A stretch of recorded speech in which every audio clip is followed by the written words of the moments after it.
1918 माध्यमिक आठवड्याला महावाचन चळवळ.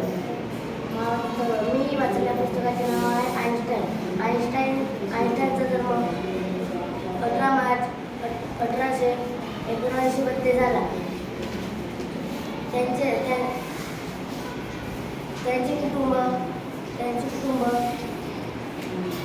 1880 मध्ये स्थलांतरित झाले व त्यांचे बालपण तिथेच गेले. हर्मन व आईन्स्टाईन या जोडप्याचा तो एकटा मुलगा होता. अल्बर्ट आईन्स्टाईनच्या बहिणीचे नाव माझा होते. तिचा जन्म 1881 मध्ये झाला. अल्बर्ट आईन्स्टाईनला जिनियस या शब्दाला प्रतिशब्द म्हणून कधी कधी नाव घेतले जाते.